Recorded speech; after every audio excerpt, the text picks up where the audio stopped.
स्वागत आहे तुमचं त्रिशाच किचनमध्ये. तुम्हाला कळलंच असेल मी असं का बोलते, कारण आज आपण करणार आहोत रेसिपी. पुन्हा एकदा मागच्या वेळेला मी जी पोटॅटो गार्लिकची केलेली ती होती हिंदीमध्ये. जर तुम्हाला ती मराठीमध्ये हवी असेल तर प्लीज कमेंट्स टाका. तर इथे आज आपण बनवणार आहोत कॉर्न भेल. सो त्याच्यासाठी मी इथे घेतलेलं आहे, आधी सामग्री सांगते. चिमूटभर नाही, खूप थोडीशी जास्त, 1 चमचाभर आमचूर पावडर, मीठ ते चवीप्रमाणे घालायचं, आणि आहे मसाला रेड चिली पावडरवाला. सो ह्याला मी बाजूला ठेवते. आता माझा कॉर्न आहे अर्धा, आणि ह्याला लागणारं सामान म्हणजे मी इथे कोथिंबीर घेतली आहे. तुमचं जेवढा कॉर्न असेल तेवढं तुम्ही सामग्री घेऊ शकता. आणि एक कांदा घेतला. तर आपण आधी ह्याला चिरूया. भूक लगी है खाना दो, भूक लगी है खाना दो, भूक लगी है खाना दो. बघितलं आमच्या श्रीपाद सर, गप्प बसा, देतो आम्ही. बघितलं आमच्या श्रीपाद सर केवढे हे आहे. तिथे मी कॉर्न सोलते, माझी मेहनत करत नाही आहे, आणि मी मम्मीकडून कांदा चिरून घेणार आहे. तर बघा ही लोक यार. तर गाईज मी इथे कॉर्न सोलते आहे, तर मम्मीकडून मी कांदा चिरून घेणार आहे. आणि जर तुम्ही पण छोटे असाल तर आपण आपल्या मम्मी बाबांकडून किंवा कोणी मोठ्यांकडून कांदा चिरून घ्या. तो आमचा शिनू खूप रडत आहे बिचारा. ठीक आहे, तर मी कॉर्न सोलून झाल्यावर भेटते. सो फ्रेंड्स, इथे मी बघा कॉर्न सोललेला आहे. सो आता आपण यात मसाला वगैरे टाकूया, म्हणजे नंतर ज्यावेळेला आपण कोथिंबीर आणि ओनियन वगैरे कापू ना, सो त्यावेळेला मग आपल्याला हे म्हणजे टाकता येईल. इथे मी आमचूर पावडर टाकलेली आहे.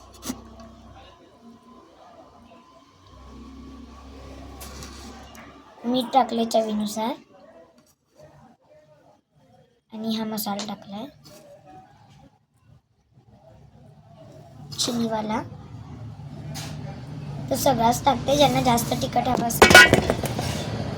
गाईज इथे चुकून मोबाईलच पडला, काय करू. स्टँड आणलेलं नाही आहे गावाला, आणि काय करू शकते आता मी. तर आमचूर पावडर, मी सांगत होते की चवीनुसार जेवढं आंबट तिखट खारट हवं आहे तेवढं तुम्ही करा, ते काय ऑप्शनल असते. आता इथे मी हे सगळं मिक्स केलेलं आहे आणि चवीतून बघते. आणि मित्रांनो, कॉर्न उकडलेला आहे. आणि सॉरी मी मगासपासून चमचा वापरत नव्हते. तुम्ही म्हणाल काय घाणेरडं करते, पण मी हात स्वच्छ धुतले आहे. ठीक आहे.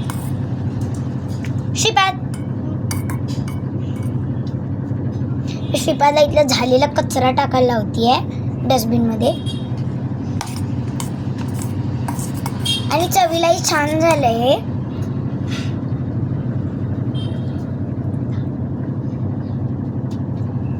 आणि तुम्ही तुमच्या चवीनुसार हवं तसं करू शकाल.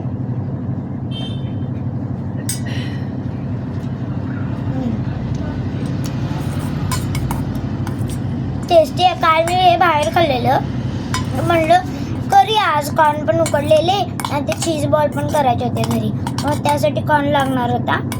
आणि गाईज, माझी मम्मा ब्रिस्टीज होम किचन होम जे काय ते ब्रिस्टीज किचन बघते, आणि तिथे खूप छान छान रेसिपी असतात.